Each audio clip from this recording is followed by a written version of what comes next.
Bismillah, Assalamualaikum warahmatullahi wabarakatuh. Alhamdulillahi wa kafa, wassalatu wassalamu ala rasulillahi mustafa, wa ala alihi wa ashabihi, wa man tabi'ahum bi ihsanin ila yaumiddin, amma ba'd. Insyaallah di pertemuan kita pagi hari ini ya, para jamaah sekalian, kita lanjutkan pembahasan kita dalam materi tanda-tanda hari akhir. Yang mana alhamdulillah ya, di pertemuan-pertemuan sebelumnya telah kita bahas bersama tentang tanda-tanda kecil hari akhir yang telah terjadi ya telah berlalu di zaman Rasulullah Sallallahu Alaihi Wasallam.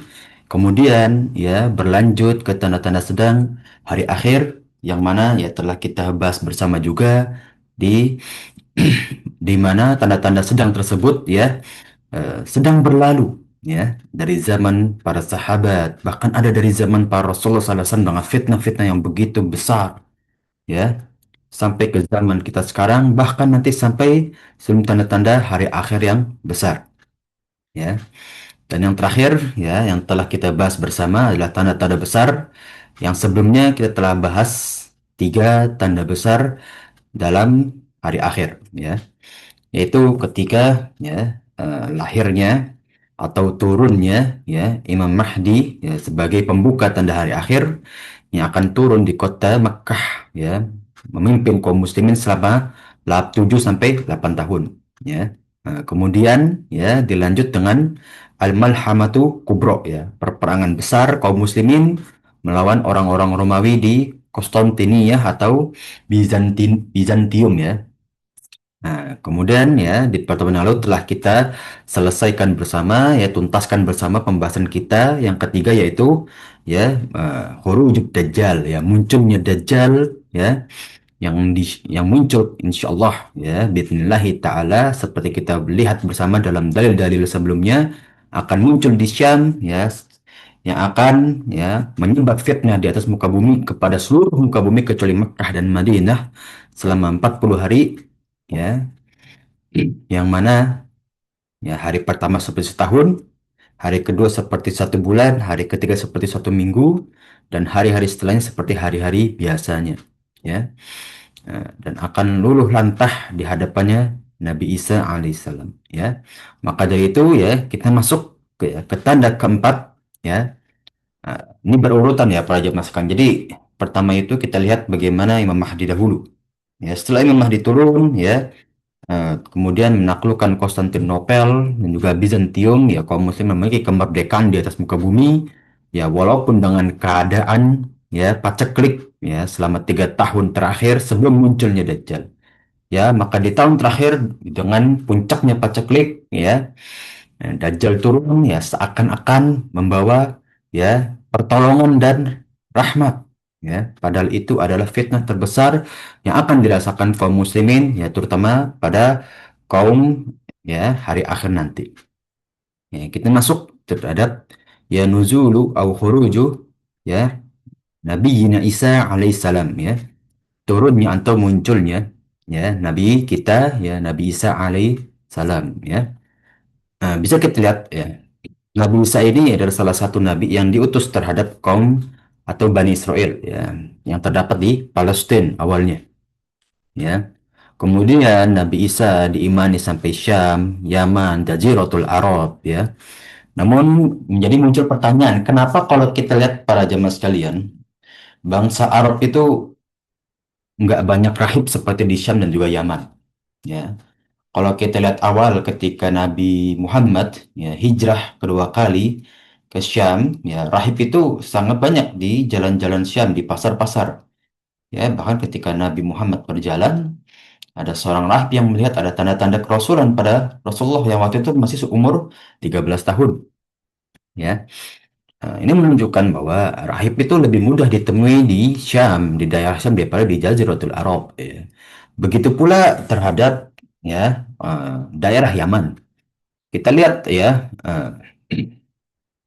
ketika Raja Abrahah dihabiskan oleh Ababil, itu kan penyebabnya karena irinya Raja Abrahah terhadap peribadatan orang-orang di Mekah, ya, sehingga Raja Abrahah membangun gereja yang besar, yang bagus. Namun orang-orang Mekah dengan kejahilannya dengan kebodohannya merusak ya, menodai gereja di Yaman ya, sehingga Raja Abraham marah dan ingin menghancurkan Ka'bah yang pada saat itu ya, pada saat sebelum Rasul lain sampai Rasulullah ya baru lahir ya, Ka'bah dan juga gereja di Yaman yang dimiliki oleh Abraha itu menjadi persaingan ibadah gitu ya. Dan itu kan menjadi pusat perdagangan juga akhirnya. Nah, inilah bagaimana ya latar belakang ya peribadatan dalam eh, atau bagaimana Nabi Isa itu mempengaruhi ya manusia ya dari Palestina ya sampai Syam dan ke selatan sampai Yaman ya. Yang mana tujuan awalnya Rasul Allah Subhanahu wa taala menurunkan Nabi Isa terhadap Bani Israel untuk mengembalikan mereka ke jalan yang lurus ya. Nah, karena pada saat itu ya, Nabi Isa diturunkan pada saat Bani Israel itu sangat gencar-gencar sekali medis gitu ya. Ya, kita lihat para jamaah sekalian ya. Kalau kita lihat sebetulnya kaum muslim itu jauh lebih maju daripada ya orang-orang Romawi atau orang-orang barat di zaman sekarang ya. Yang mereka hidup dengan lingkungan sekuler ya. Dari zaman Nabi Isa ya, medis itu sudah lebih maju daripada ya kaum yang lainnya ya. Dalam tata bahasa zaman Rasulullah itu sangat agung bahasa. Syair-syair muncul pada zaman Rasulullah ya. Kan Rasulullah menghentikan seorang sahabat yang senantiasa memujinya kan itu berlebihan. Itulah syair, gitu kan. Indah didengar dan bahkan takut melalaikan ya yang dirasakan itulah oleh Rasulullah sallallahu alaihi wasallam ya. Dan begitu terus ke nabi-nabi sebelumnya ya. Ini menunjukkan bahwa peradaban Islam ini sangat maju dan Allah menemukan terhadap kaum yang tepat. Ya, dalam Al-Quran ya Allah tidak menurunkan seorang Rasul atau Nabi kecuali ya sesuai dengan kaumnya. Ya berasal dari kaumnya yang mengetahui keadaan kaumnya dan bagaimana solusi untuk ya mengembalikan mereka terhadap akidah yang benar, ya jalan yang lurus. Ya, maka di surat Al-Fatihah ya Ummul Quran ya ibu dari Al-Quran ya kita lihat di ayat ke-6, ihdinas siratal mustaqim. Ya. Itulah salah satu tujuan Rasulullah SAW berdakwah terhadap kaum manusia, terhadap kaumnya, ya, untuk menunjukkan kita terhadap jalan yang lurus, ya, bukan kembali ke dalam kejahilan, kebodohan, ya. Eh, itu yang mana Rasulullah ya, ditabiul amr, menyampaikan wahyu, ya, menyampaikan perkara yang benar. Nah, inilah bagaimana Nabi Isa juga turun sebelumnya, ya. Namun ya sangat disayangkan ternyata Bani Israel ini ya melakukan kelalaian dan kerusakan. Ya. Mereka tersesat ya karena terlalu ta'abbud atau terlalu menyembah, memuliakan Nabi Isa yang sedari kecil mempunyai mukjizat ya. Nabi Isa itu salah satu yang ya kerasulannya itu diangkat sangat cepat ya, dari kecilnya ya. Belum waktunya berbicara ia sudah bisa berbicara, belum waktunya dia ya bisa menyembuhkan orang lain dengan waktu yang wajar bahkan dia bisa menghidupkan orang lain. Inilah bagaimana ya Bani Israel itu sangat ya memuja Nabi Isa pada saat itu ya karena bisa memiliki kelebihan di antara orang lain pada zaman tersebut ya dalam masalah medis ya. Eh, maka disembahlah ya, Nabi Isa tersebut ya. Dengan latar belakang yang mungkin berbeda-beda ya. Pada zaman sekalian mungkin yang dulu Nasrani mungkin lebih mengenal bagian latar belakang Nabi Isa disalib ya. Sehingga Allah mengangkatnya ke langit ya dan ditangguhkan kematiannya ya. Maka Allah Subhanahu wa taala berfirman atas kelalaian dan juga kemungkaran Bani Israel terhadap Nabi Isa ya. A'udzu billahi minasyaitonir rajim. Bismillahirrahmanirrahim. Tsumma qasat qulubukum min ba'di dzalik. Kemudian setelah itu hatimu menjadi keras seperti batu ya, lalai, lupa atas jalan kebenaran. Fa'iyakal hijarati au asyaddu qaswah. Yaitu hati mereka itu seperti batu, bahkan lebih keras lagi. Ya ini ya sikap orang sombong dan ujub. Merasa kaum yang hebat. Bani Israel itu kan merasa kaumnya itu paling hebat. Makanya setelah mendengar kabar dari Injil, Taurat, dan Zabur bahwasanya Nabi terakhir ya Khatamul Anbiya itu turun di bangsa Arab, mereka ingin membunuhnya karena mereka iri ya. Mereka merasa nggak pantas ya ada nabi yang bagus, yang baik ya. Bahkan penutup para nabi bukan dari Bani Israel. Ya, mereka iri ya. Ya, ya telah banyak kisah dalam Al-Quran, ya, hadis-hadis tentang bagaimana kekejian dan juga kemungkaran Bani Israel. Ya. Allah juga berfirman, ya, wa idh akhadna mitsaqa bani Israil la ta'buduna illallah, ya. Dan ingatlah wahai Bani Israel, ya, ketika kami mengambil janji dari Bani Israel, ya, kami memberikan syariat terhadap Bani Israel yaitu, ya, la ta'buduna illallah, jangan kalian sembah selain Allah Subhanahu wa taala. Wa bil walidaini ihsana wa dzil qurba, ya. Dan buat baik kepada kedua orang tuamu, ya. Wa dzil qurba, dan juga, ya, terhadap kerabat-kerabat kalian, ya. Wal yatama wal masakin, ya, dan terhadap anak-anak yatim dan juga orang-orang fakir dan miskin, ya. Dan ini sebetulnya ayat sangat cocok terhadap orang-orang jahiliyah di tanah Makkah. Karena mereka jahil itu jahil, ya. Kenapa disebut zaman jahiliyah? Karena orang Arab itu sangat-sangat jahil, ya, primitif. Ya, mereka itu, dalam salah satu riwayat, bahwasannya syariat kenapa turunnya, ya, tentang banyak sekali surat atau ayat-ayat yang memuliakan wanita itu di Al-Quran itu lebih banyak daripada kitab-kitab samawi samawi sebelumnya. Karena orang-orang Arab itu sangat memandang manusia, wanita itu sebagai barang.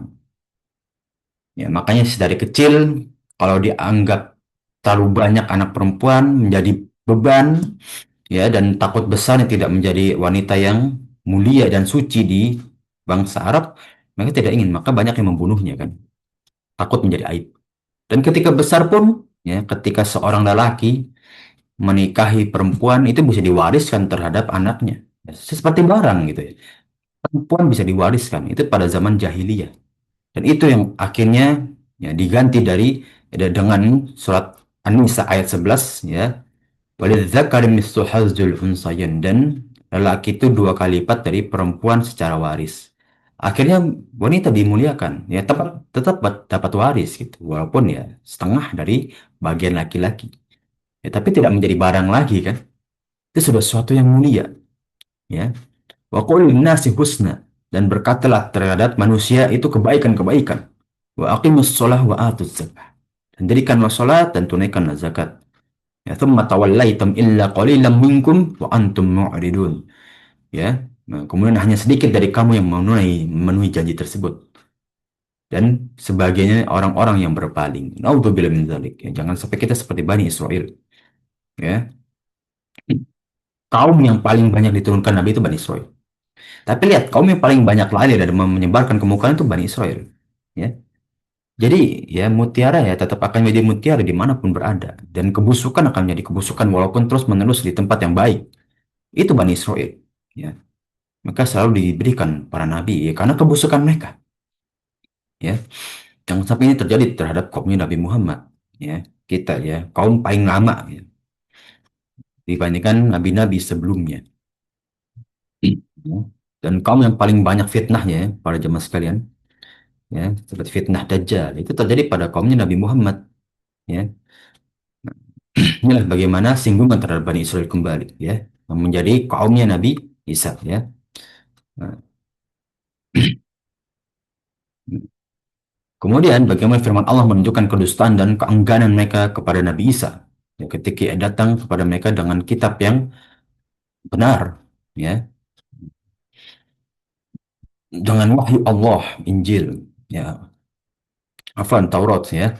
Nah, inilah bagaimana seperti Nabi Musa juga kan, dikhianati, dibikin patung, ya, ketika digantikan oleh Nabi Harun, karena Nabi Harun lebih lembut, ya, yang dipimpin oleh Samiri, ya.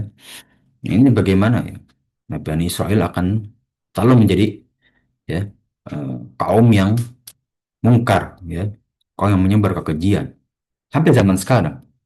Wa itu bila menjalik, ya, karena kesombongan dan juga rasa ujub yang tinggi di dalam hati mereka, ya. Walamma ja'ahum rasulun min indillah musaddiqan lima ma'ahum, ya, dan setelah datang rasul dari sisi Allah Subhanahu wa taala, ya, dan membenarkan apa yang ada pada mereka, artinya mereka membawa wahyu yang benar, bukan sembarangan, ya. Nabadha fariqum minal ladzina utul kitab, ya.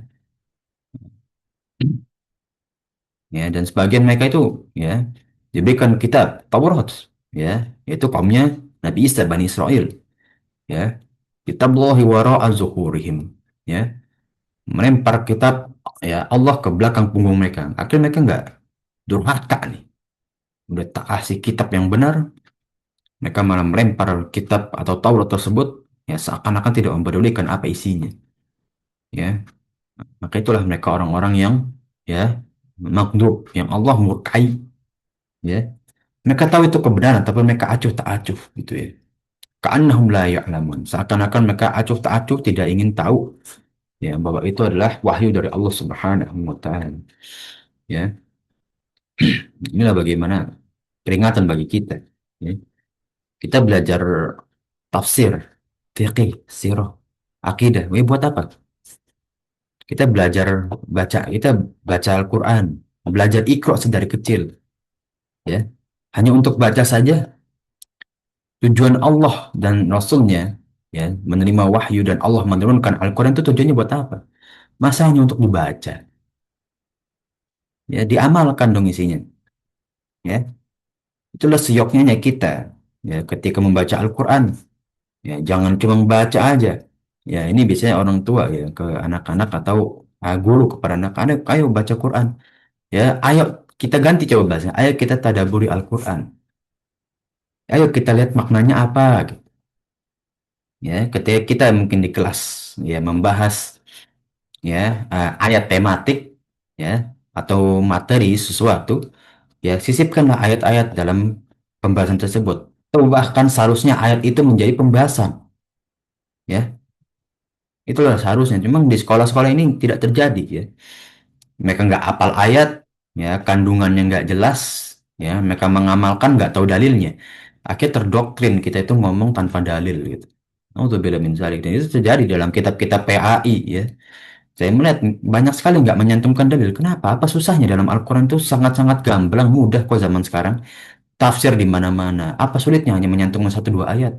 Agar anak dan anak cucu kita itu terbiasa melihat Al-Quran. Nggak cuma jadi pajangan. Ya. Akhirnya sampai besar orang itu akan terdoktrin dengan kemudahan. Ya nggak perlulah namanya dalil. Yang penting benar-benar aja. Karena dibiasakan kita berbicara kebenaran tanpa dalil. Itu terjadi dalam kitab-kitab PAI yang kita lihat ya. Naudzubillah min dzalik. Ya, walaupun tidak seluruhnya. Ya, tapi ada beberapa yang menyantumkan suatu makna atau tema tanpa ada ayat di dalamnya. Naudzubillah min dzalik. Ya, jangan sampai Al-Quran ini hanya menjadi ya, sesuatu yang kita baca tanpa kita tahu maknanya. Ya, nah, seperti tong kosong nyaring bunyinya kan. Nah, baca terus, tapi kita ditanya ini maknanya apa? Bagaimana aplikasinya? Ya, batas toleransinya seperti apa? Kita nggak tahu, hihi aja. Ya, ya, jangan sampai nanti kebodohan menyeliputi diri kita. Ya, karena Allah Subhanahu wa taala ya telah menerangkan kepada kita bahwa ketika datang seseorang nabi ya kepada Bani Israel yang tidak sesuai dengan kehendak mereka, mereka mendustakan atau membunuhnya. Lihat, ya, Bani Israel ini keji, perbuatannya itu ya enggak gimana ya, seakan-akan melebihi syaitan ya Bani Israel ini, ya. Ketika didatangkan oleh Allah seorang Rasul, ya bahkan seperti Nabi Musa aja banyak maunya, banyak membangkangnya, ya. Laqad atayna Musa al-kitaba wa qaffayna min ba'dihi bir-rusul. Sesungguhnya kami telah mendatangkan Taurat terhadap Nabi Musa dan kami susul setelahnya dengan rasul-rasul, ya. Wa atayna Isa bin Maryam al-bayyinati wa ayyadnahu bi ruhil qudus.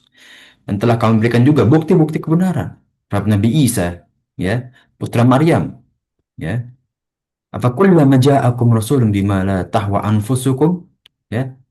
Mengapa setiap rasul yang datang kepada kamu, ya, memberikan kepelajaran tahwa anfusukum, ya, maksudnya akum rasulun bima la tahwa anfusukum, ya, ketika ada seorang rasul yang membawa kebenaran la tahwa anfusukum, kalian tuh nggak pengen lihat rasul ini, nggak cocok, seakan-akan jamaah minta ya pembenaran gitu ya. Kalau Bani Israil ini kayak gitu, ya. Pertanyaan cuma untuk menipu, ya mengecek kebenaran, ya. Istakbaratum fa fariqun kadzabatum wa fariqun taqtulun. Dan di antara kalian itu ada yang ya menolak kebenaran dari para nabi dan rasul. Ada juga yang akhirnya membunuh para rasul tersebut, ya, memerangi para rasul, membuat makar, ya. Nah, inilah bagaimana Nabi Isa. Ya. Ini data kita berbicara latar belakang Nabi Isa terdahulu. Sebelum kita akan berbicara terhadap ya dalil-dalil yang lain dan juga bagaimana Nabi Isa itu akan turun nanti. Ya. Nah, inilah bagaimana Nabi Isa disiksa dan mendapatkan penolakan dari kaum Bani Israel. Ya, bahwasanya kita lihat ya nabi-nabi sebelumnya itu nggak ada yang dakwahnya mulus banget gitu ya para jemaah sekalian. Ya, Nabi Nuh anaknya sendiri pun durhaka. Ya, kemudian Nabi Musa ya jadikan dirinya ya seorang yang bahkan yang kuat pun ya akhirnya ya, dikhianati oleh Bani Israel juga ya jika hanya meninggalkan 40 hari dibikinkan mereka bikin patung nyembah patung ya Nabi Isa ya, bahkan disalib oleh Bani Israel ya karena ditolak ajarannya ya paling kecil itu sangat diagung-agungkan kan Nabi Isa yang gedenya ingin dibunuh ya nah, malah tambah keji Bani Israel sampai Nabi Muhammad pun gitu ya lihat orang-orang Yahudi Madinah orang-orang pengecut itu pernah nggak jadi-jadi ya karena mereka pengecut ya orang-orang yang ngomongnya di belakangnya besar ya tapi ketika ingin diperangi oleh Rasul dan juga para sahabat ya mereka seakan-akan ya tidak punya kekuatan mundur selalu mundur ya bahkan dikejar oleh kaum muslimin sampai ke benteng Taif akhirnya dibinasakanlah Bani Israel ya atau orang-orang Yahudi di tanah Madinah ya setelah Fathul Mekkah ya di tahun ke-8 ya. Maka di tahun ke-9 diwajibkan upeti bagi kaum Yahudi yang ingin tinggal di Madinah. Ya. Ini beberapa dalil tentang bagaimana kita terkejar orang Bani Israel terhadap Nabi Isa. Ya, ya mungkin kita nggak banyak kenal ya para raja mas kalian bagaimana kisah Nabi Isa ini. Ya, tapi kita perlu ketahui ya, Nabi Isa ini salah satu ya Rasul yang memiliki mukjizat yang besar yang berbeda dengan nabi-nabi yang lain bahkan termasuk ya manusia yang dengan wahyu paling cepat ya atau diutus rasul yang cepat ya, dari kecil ya. Bagaimana Bani Israel itu membuat tipu daya wa makru Allah wallahu khairul makirin. Ya mereka orang-orang kafir itu senantiasa ingin menipu para rasul dan nabi, ingin berbohong. Ya seperti bohong yang Musailimah al-Kadzab ya ya Abdullah bin Ubay bin Salul ya terhadap Rasulullah yang kadang enggan, senantiasa enggan mengikuti perang dan mengajak orang-orang untuk ya tidak setuju dengan keputusan Rasulullah. Ya, itulah membuat makar, tipu daya. إذ قال الله يا عيسى إني متوفيك ورافعك إلي. Ya, ingat ketika Allah berfirman, wahai Nabi Isa, aku akan menyampaikan kepadamu di akhir ajalmu dan mengangkatmu kepadaku. Ya, وَمُطَهِّرُكَ مِنَ الَّذِينَ كَفَرُوا ya, untuk membersihkanmu dari orang-orang kafir yang keji itu. Biarkan mereka rusak sudah. Rahib-rahib kan hanya sisa sedikit kan. Nah, ketika Rasulullah ya ketika tadi ya kita lanjut ya di Syam ya ketika Rasulullah hijrah kedua kali ke Syam itu eh, ada seorang rahib yang mengenal ciri-ciri Rasulullah sebagai ya Rasul terakhir Nabi Muhammad sebagai Rasul terakhir ya ia menyuruh Abdul Muthalib untuk segera pulang ya karena ia takut, rahib tersebut takut bahwa ketika orang Yahudi atau Bani Israel tahu bahwa ini adalah Rasul terakhir, ya Nabi Muhammad adalah Rasul terakhir, maka mereka akan segera membunuhnya, ya, menculiknya. Ya, ini kekejian, ya. Bani Israel sampai Nabi Isa pun sudah wafat masih diangkat sampai mereka, ya, mereka masih memiliki kekejian. Waja'il ladzina taba'uka fawqal ladzina kafaru ila yaumil qiyamah. Dan ini orang-orang yang kafir tersebut zaman ini kamu di atas orang-orang kafir hingga hari kiamat. Ya. Thumma ilayya marji'ukum fahkumu bainakum fima kuntum fihi takhtalifun. Nah, inilah bagaimana ya, Nabi Isa memang dikhususkan ya. Salah satu satu-satunya mungkin Nabi yang ditangguhkan. Ya mungkin ada beberapa riwayat ya, yang berpendapat bahwa nabi yang ditangguhkan juga namun tidak diangkat ke langit adalah Nabi Khidir.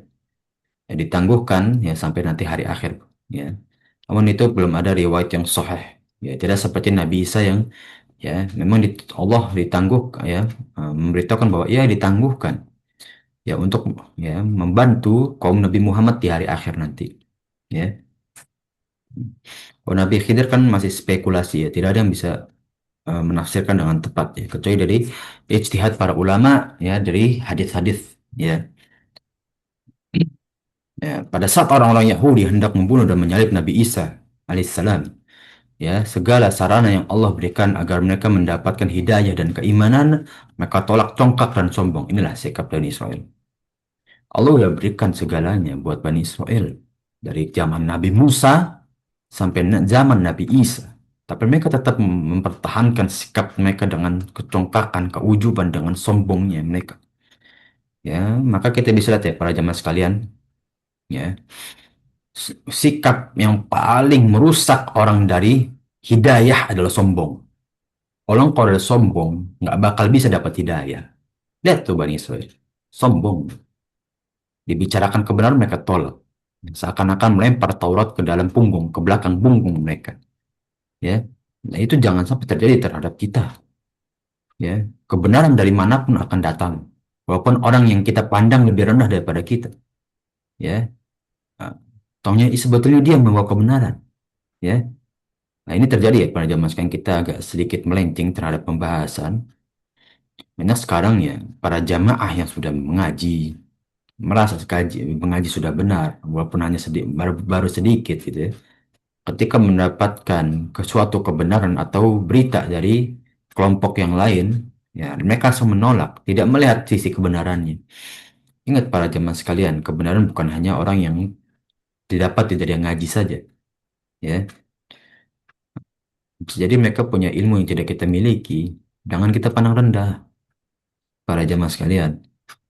Ya, semuanya ditolak. Ya, padahal kita baru ngaji sedikit, ya. Kita pun belum tahu ijtihad para ulama itu seperti apa. Kok bisa-bisanya kita menolak kebenaran yang mungkin itu jauh lebih benar daripada pendapat ustadz-ustadz kita.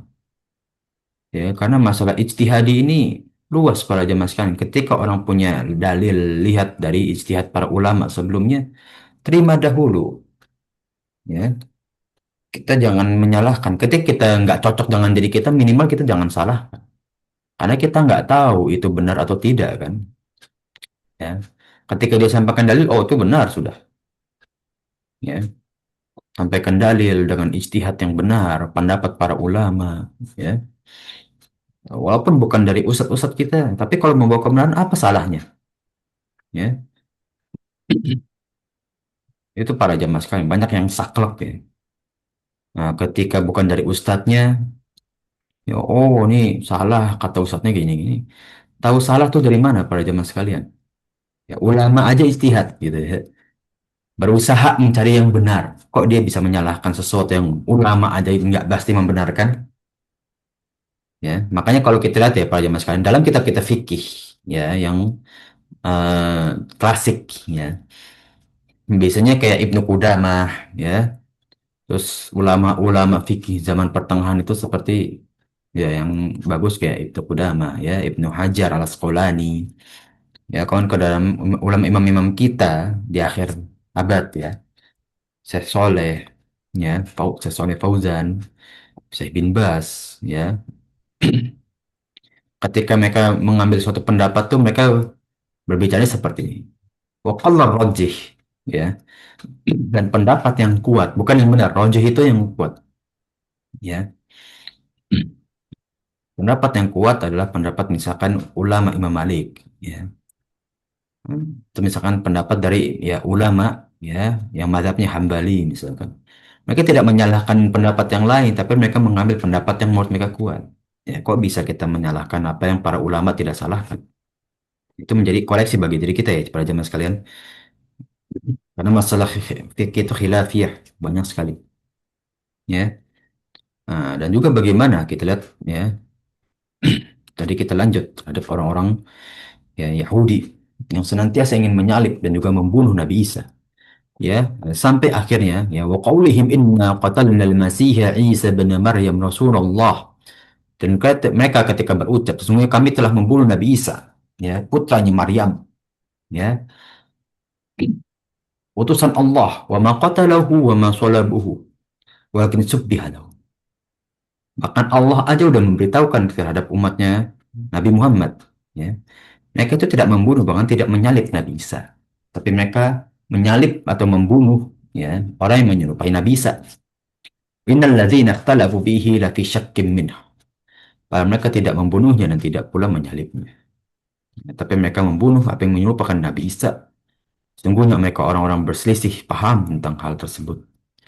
Ya, mereka nggak tahu. Walahum bihi min ilm illa tiba'idhun.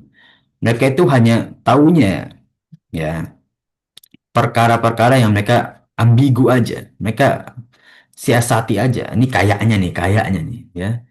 Hanya mengikuti persangkaan mereka aja. Wa ma qatalu yaqina. Dan mereka tidak ada yang yakin bahwa telah membunuh Nabi Isa. Bal rafa'uhu Allah. Bal rafa'allahu ilaihi wa kana Allah azizan hakim. Bahkan sesungguhnya ya Allah mengangkat Nabi Isa dengan kemuliaannya agar terhindar dari kebodohan dan juga kekejian Bani Israel. Dan sungguhnya Allah itu ya Maha Agung dan juga Maha Bijaksana. Ya, ini masih di latar belakang Nabi Isa. Bagaimana kita melihat ya pada zaman Bani Israel. Ini menjadi pelajaran bagi kita para jamaah sekalian. Sirah-sirah nubuwiyah atau anbiya pada zaman Rasul baik pada zaman Rasul maupun sebelumnya. Kita ambil hikmahnya. Jangan cuma dibaca aja. Ya, bagaimana kita lihat jangan sampai kita menjadi orang yang keji seperti Bani kaum-kaum sebelum kita. Ya, Nabi Nuh itu ya dakwah lama, tapi kaumnya tidak sebesar seperti kaum Nabi Musa. Ya, Nabi Musa yang kaum yang besar aja masih ada mengkhianatinya. Ya, Nabi Isa dengan mukjizat yang begitu besar masih ada yang ingin membunuhnya karena merasa Bani Israel itu nggak cocok dengan Nabi Isa. Ya, ini menyembuhkan kekafiran dan kesombongan kok Bani ya orang-orang Yahudi. Ya, sampai sekarang kaum Muslim itu kalau dengar orang Yahudi itu keselnya, masya Allah ya. Karena dari zaman Nabi sebelum Nabi Muhammad gitu ya, kekejiannya itu udah mendarah daging ya. Kasarnya itu udah laknat dari Allah itu terhadap orang-orang Yahudi. Ya, dan kita akan melihat bagaimana sih sebab-sebab Nabi ini terpilih sebagai salah satu tanda-tanda hari akhir. Kenapa nggak Nabi yang lain sih?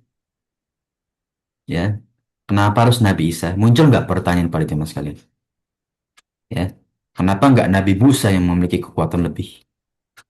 Ya, kenapa nggak Nabi Ibrahim, bapaknya para rasul dan nabi-nabi?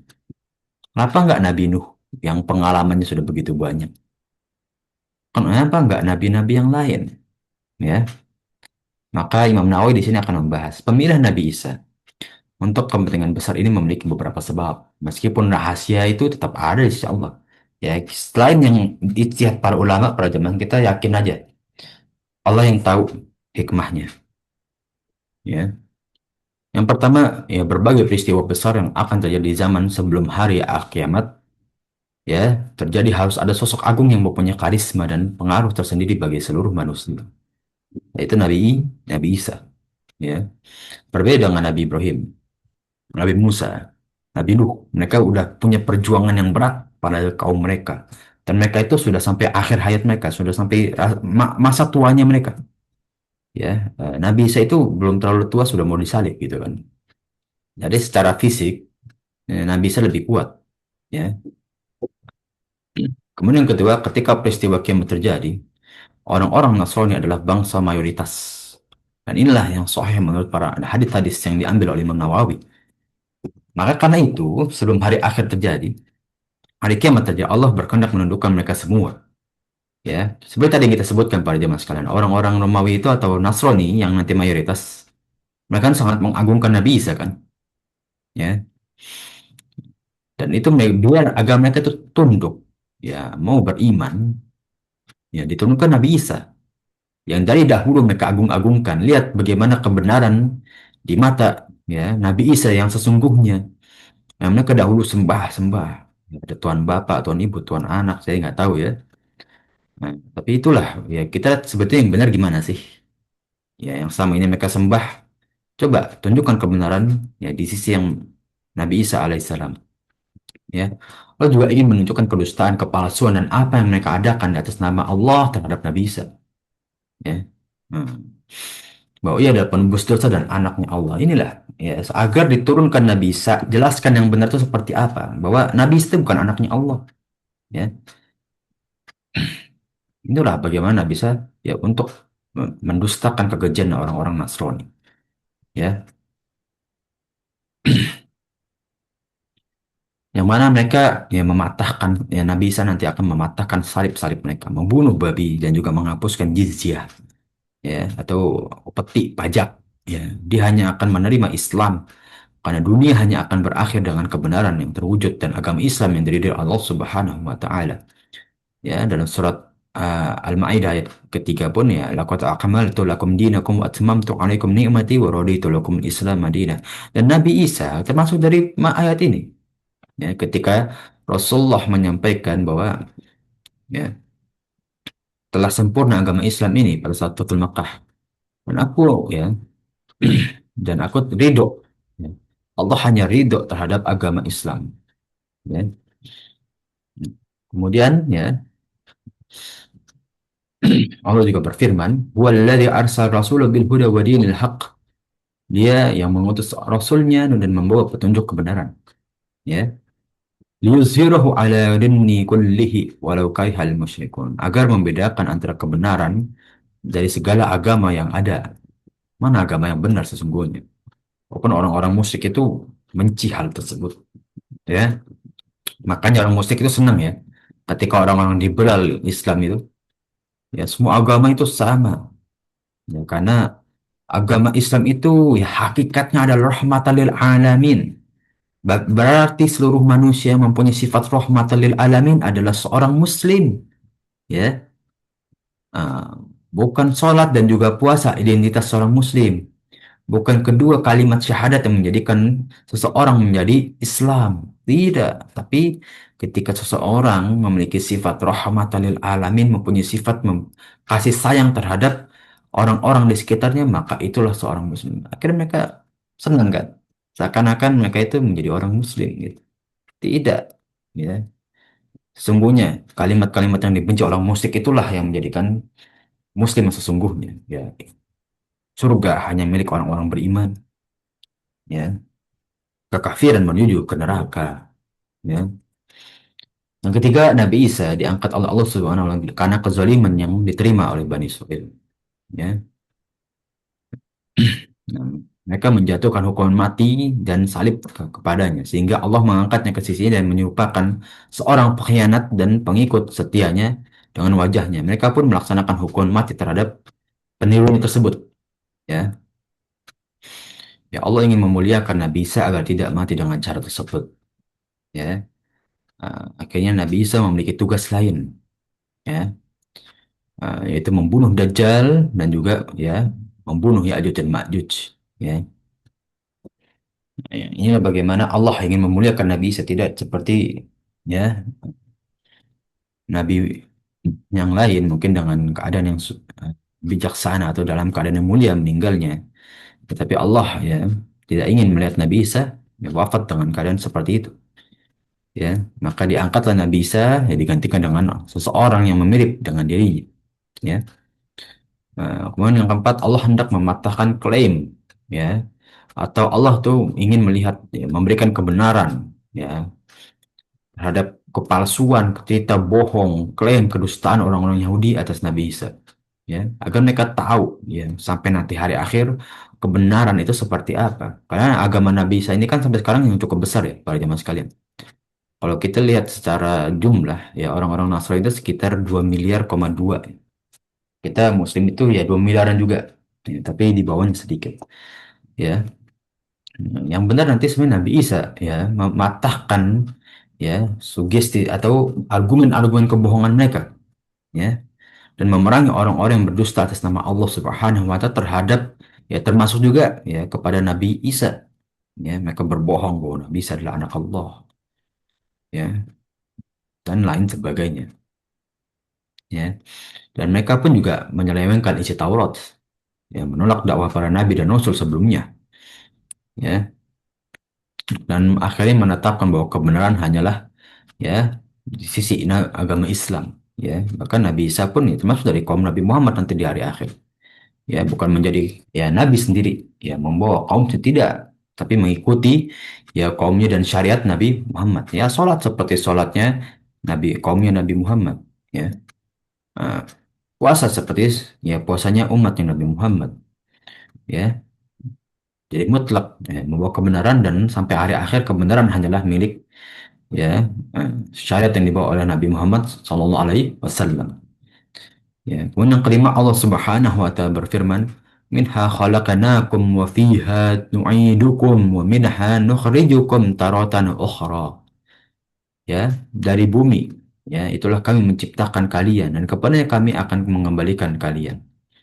Dan dari sanalah kami akan mengeluarkan kamu pada waktu yang lain. Nah, akhirnya apa? Ya, kita dari tanah kembali ke tanah, dihidupkan lagi nanti kepada sisi Allah Subhanahu wa taala. Itulah kita. Kita dilahirkan dari anak cucu Nabi Adam, ya. Dan di rahim ibu dari segumpal darah menjadi segumpal daging. Ya, membentuk kembali menjadi manusia. Nanti kita wafat kembali ke tanah, dibangkitkan ke padang mahsyar di sisi Allah dengan amal soleh yang kita bawa, ya. Maka itu kita berharap ya para jemaah sekalian, minimal kita pantas lah, karena nggak ada amal soleh yang cukup secara, ya, kalau dihitung ya secara murni tidak ada yang cukup untuk masuk surga. Tapi kita pantas menuju Allah dengan amal soleh yang kita miliki, ya, dan kita berharap syafaat dan rahmat Allah Subhanahu wa taala. Ya, semoga kita ya di sini semua menjadi ya hamba Allah yang selamat ya ketika dihisab, dan juga ya menuju pintu surga, ya, di pintu yang kita inginkan dengan kemudahan yang kita rasakan di hari akhir nanti. Amin ya rabbal alamin. Ya, karena Allah telah mengangkat Nabi Isa. Ya, ketika orang-orang Yahudi hendak membunuhnya, ya, seharusnya ia dikembalikan lagi ke bumi agar meninggal di sana, kemudian dibangkitkan lagi seperti yang tersebut dalam ayat. Ya, ya, nanti Nabi Isa juga meninggal, ya, di hari akhir. Ya, Syekhul Islam Ibnu Taimiyah berpendapat Al-Masih, yaitu Nabi Isa, turun ke bumi seperti yang ditegaskan dalam hadis-hadis sahih yang lain. Untuk itulah ia berada di langit kedua, meskipun ia lebih mulia daripada Nabi Yusuf, Nabi Idris, Nabi Harun. Ya, karena mukjizat dan juga ya kitab yang diberikan. Beliau salah satu rasul yang mempunyai kitab khusus daripada rasul-rasul yang lain. Ya, karena dia akan turun ke bumi sebelum hari kiamat, sedangkan yang lainnya tidak. Ini salah satu kemuliaan Nabi Isa. Ya, kita sering sekali membahas kemuliaan Nabi Muhammad, keutamaan Nabi Muhammad. Tapi kita tidak tahu kemuliaan dan keutamaan rasul-rasul atau nabi-nabi yang lain. Seperti Nabi Nuh, rasul pertama, ya, termasuk rasul atau nabi yang hidup dengan waktu yang lama, ya. Nabi Musa salah satu, ya, rasul dan juga nabi yang paling kuat dan juga paling pintar, ya, walaupun dibantahkan oleh Allah, nah, dengan Nabi Idris, ya, Nabi Khidir, ya, ya, kemudian Nabi Ibrahim, ya, rasul yang paling, termasuk rasul yang sabar, ya, Nabi Ibrahim, ya. Dengan begitu banyak cobaan dari kecil sampai yang punya anak lagi pun cobaan, ayahnya cobaan, anaknya juga diberi cobaan, ya. Nah, dan akhirnya sampai Nabi Isa memiliki keutamaan yang berbeda. Ya, Rasul yang dengan diutus yang paling cepat, ya, mukjizat yang sangat berbeda, ya. Tapi itulah, ya, ketika Bani Israel ya masih duduk di atas muka bumi, ya mereka akan membuat kekejian ya kepada para nabi dan juga Rasul, dan itu memang ditakdirkan oleh Allah. Ya, Bani Israel atau orang-orang Yahudi memang selalu akan merusak kebaikan sampai zaman sekarang kan, pada zaman sekalian, ya.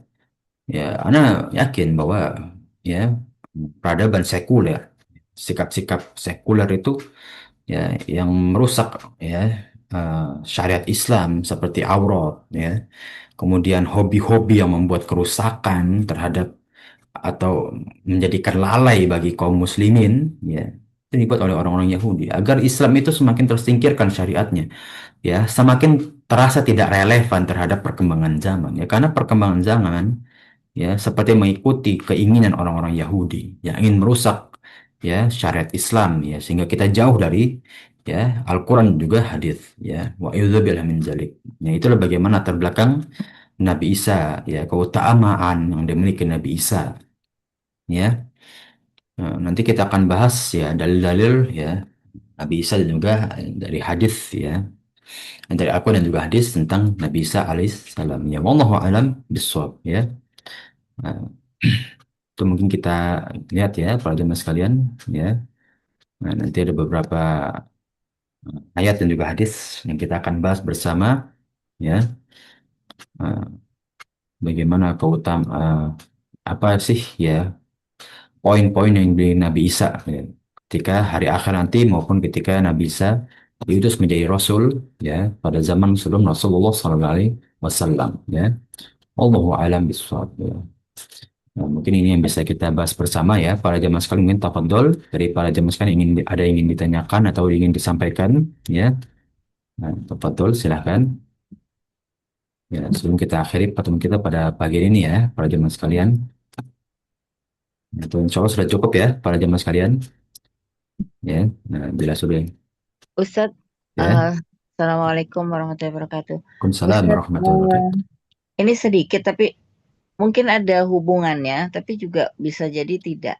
Sekarang ini, boleh tanya ya, Ya, sekarang ini tafadhol. kan sedang sedang marak suatu berita di mana para pemuda-pemuda di universitas-universitas ternama bahkan di Indonesia itu melakukan suatu kegiatan-kegiatan yang apa chat grup yang lebih kepada pelecehan dan arahnya kepada seksual. Nah, itu menurut pandangan Ustadz juga sebagai pemuda juga gitu. Hmm. Kenapa hal ini bisa terjadi? Nama-namanya, Masya Allah, nama-nama Islam itu, para pemuda itu. Nama-nama yang orang tuanya beri nama luar biasa gitu, bagus sekali. Tapi perilakunya seperti itu gitu. Jadi sebagai seorang pemuda gitu, bagi pemuda Muslim yang bergerak di bidang dakwah. Di fenomena apa ini sebenarnya terjadi? Oke, ya. Insyaallah ya, ya. Inilah yang tidak lepas dari fitnah perkembangan zaman, Ya, yang telah kita bahas di tanda-tanda sedang. Wah, semakin bertambah zaman, fitnah itu semakin besar dalam segala hal. Dan salah satu penyebabnya apa? Manusia sendiri. Ya, kita sendiri yang menyebabkan kan, Ya, orang-orang Yahudi itu memang membiarkan ya. Iya betul. Dan Jadi itu bukan dibiarkan lagi, diiklankan guys. Ya, iya, Insya Allah. Ya. Bahkan dan itu seperti kok menjadi lepas gitu, apa namanya, benang merah antara orang tua, kemudian dari ya kewajiban orang tua ya memberi nama yang baik, menyekolahkan dan ini. Tapi perkembangannya tuh sungguh jauh antara pola pola didik di rumah, kemudian bagaimana paparan-paparan sehingga menjadi pemuda-pemuda yang seperti itu sedang ramai sekali sekarang dan itu ternyata ditemukan di berbagai perguruan tinggi. Ya, anak kan pemuda-pemuda 20 tahunan gitu, Insya Allah ya. mismilling gitu seperti. Begitu nggak, Hmm. Ustaz? Iya, memang mungkin kalau kita bicara sebelumnya ya, peran orang tua itu sangat penting gitu, terhadap anak. Bagaimana orang tua ketika mendidik, ya, di sisi lain tegas, tapi juga harus terbuka terhadap anak. Ya. Di sisi lain orang tua ingin berbicara, tapi harus mendengar, ya, apa sih yang anak ingin ucapkan juga, argumen anak itu seperti apa. Ya, yang ditakutkan seperti itu. Ya. Banyak sekali kasus, ya, ada berapa kali Anda dengar ya. Tetap kok anak saya sama temen tuh ngomongnya enak gitu. Tapi kalau sama orang tua diem, iya iya doang, gitu. Ya, dan akhirnya orang tuanya ujung-ujungnya seperti itu. Ya, anaknya berperilaku buruk, orang tuanya nggak tahu. Orang tuanya paling berbicara, enggak anaknya di rumah baik-baik aja, diem di kamar. Tapi ketika di lapangan, mereka nggak tahu bersama teman-temannya kan. Ya, bahkan seperti hal yang mengerucut tadi, hal-hal yang berbau pornografi itu sangat-sangat. Ya, zaman sekarang itu bahkan ya, ketika Komdigi itu kan sekarang membatasi iklan dan juga konten terhadap anak di bawah 16 tahun. Yang terutama sekarang dari TikTok dulu. Ya. Karena TikTok itu penggunanya paling banyak di Indonesia. Itu bahkan sangat di bawah remaja. Bahkan di bawah remaja itu. ya. Nanti direncanakan ke Instagram juga YouTube dan lain sebagainya, ya, platform-platform media sosial yang lain itu juga bagus. Tapi ya ujung-ujung nggak bisa terelakkan, Om. Ujungnya masa sekarang semua yang berbau kekejian itu tetap dibiarkan diiklankan, ya. Bahkan mohon maaf ya, ya platform seperti cari jodoh online yang mereka itu di Google ada, ya, Google Play Store itu ada, ya, dibiarkan memang orang itu, ya, di bawah umur aja bisa berinteraksi dengan lawan jenis. Ya, terus bagaimana nih sekarang solusinya dengan peradaban yang seperti ini? Orang mau, ya, membuat kekejian tuh dimanapun bisa gitu. Ya, Allah alam, menurut Anda pribadi, dari kecil biarkan anak itu di lingkungan yang baik sehingga mereka bisa mengatur sendiri. Ya, biar anak itu dari kecil jangan sampai kena lingkungan yang, ya, berbau buruk seperti itu. Dari ucapan aja kelihatan, Om, ya. Lingkungan yang baik enggak, ya. Dari ucapan lingkungan itu udah kelihatan gitu. Jadi kan anak itu lingkungan yang baik dulu, ya, sehingga besar itu dia bisa mendefend atau membentengi diri sendiri dengan keimanan. Kalau dari kecil nggak biasa dengan keimanan, nggak bisa dengar Al-Quran, nggak biasa dengar Al-Quran, nggak biasa taat terhadap Allah, taatnya cuma ketika orang tua marah, ya susah. Akhirnya ketika sendiri ya melakukan aja kekejian. Orang dia merasa sendiri, nggak ada yang mengawasi. Ya, jadi menurut Anda pribadi, ya itu terjadi pada teman-teman Anda juga, Om. Di pondok itu nggak semuanya akhirnya menjadi seorang yang taat terhadap agama, nggak harus jadi ustadz. Taat terhadap tenaga maganya nggak selalu. Kenapa? Karena dari kecil di treatment bahwa takut itu terhadap orang tua aja. Ketika orang tua tidak mengawasi, ya udah ngapain takut, ya. Makanya banyak lulusan pondok sholat aja enggak, ya. Sholat aja enggak pada zaman sekalian, ya. Itu menunjukkan apa? Ya, peran orang tua itu sangat besar. Jangan dikira, oh, pondok sudah mengajarkan semuanya. Dikira pondok 24 jam semuanya. Dan semua anak-anak emang diayomi secara mendetail. Ya, tidak para jemaah sekalian. Orang tua yang detail itu terhadap anak. Ya, itu mungkin ya, ya. Kembali lagi ke terhadap lingkungan, terutama apalagi zaman sekarang dan orang tua. Dan orang tua tuh harus bisa memilih lingkungan anak nih. Ini sangat penting, Om. Milih sekolah itu tuh menurut Anda ya, terhadap sekolah SDIT, ya, ibtidaiyah, itu urgent sekali. Urgent sekali. Ya. Jangan sampai anak kecil udah kerjanya joget-joget. Tuh anak sering lihat ketika KKN udah kecil main HP, joget-joget. Aduh, nauzubillah min dzalik. Itu ya mungkin pendapat dari anak. Ya, yang mungkin ya belum ada banyak pengalaman juga lah gitu ya. Allah alam bishawab. Kecuali itu, ya. Nah, jawaban atau pendapat dari anak pribadi ya terhadap perkembangan zaman sekarang yang penuh fitnah begini, ya. Ya, Lagi yang berbau Semua seksual tuh itu, bikinin harapan. ya, yang berbau seksual itu susah sekali ya. Karena banyak di panti rehabilitasi seperti di Cipinang A1 itu orang direhab tuh macam-macam nih. Bahkan ada penyampengan seksual seorang perempuan, umur 21 tahun, ya. Nah, penyampengannya parah. Ya, kenapa? Karena nggak dibatasi pakai HP itu. Nah, wallahu a'lam bishawab, ya. Nah, lanjut terhadap pertanyaan yang ada di ini ya, yang ada di chat Zoom ya. Assalamualaikum Ustaz, apakah halal bihalal ada hadisnya? Ustadz, karena banyak sekali majelis yang sudah kajian di Ustadz-Ustadz tahu halal bihalal tidak ada ajaran Nabi, tapi mereka mengadakan mohon penjelasan Ustadz. Ya, anak halal bihalal itu sebetulnya ya banyak yang mentakwil loh. Ya. Kalau lihat di banner halal bihalal itu mereka pakai ayat Al-Quran kan, ini kan pakai kalimat tahlil. Padahal maknanya nggak seperti itu. Nggak ada ulama menjelaskan seperti itu maknanya. Ya. Jadi halal bihalal itu bukan maksudnya seperti itu ya. Ya, tidak ada ayat yang benar-benar dari para ulama menjelaskan tentang kekhususan halal bihalal setelah Idul Fitri, ya enggak ada. Ya, kalau misalkan mau halal bihalal tiap hari aja halal bihalal, kenapa harus harus Idul Fitri? Nggak harus momen Idul Fitri gitu loh. Halal bihalal di bulan Zulhijjah nggak apa-apa, di bulan, ya, Dzulqa'dah nggak apa-apa, di bulan, ya, Jumadil Awal nggak apa-apa kok. Nggak ada perintah halal bihalal. Secara khusus tidak. Kita hanya disuruh silaturahim, menjalin ukhuwah Islami itu. Ya, halal bihalal itu itu sebagai adat aja.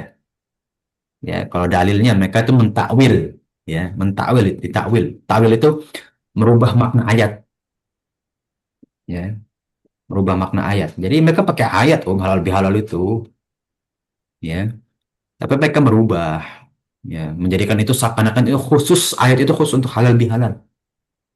Ya, seperti Maulid, Maulid itu, mereka pakai ayat, ya, kegembiraan ketika Nabi lahir, itu kan berarti harus dirayakan. Enggak.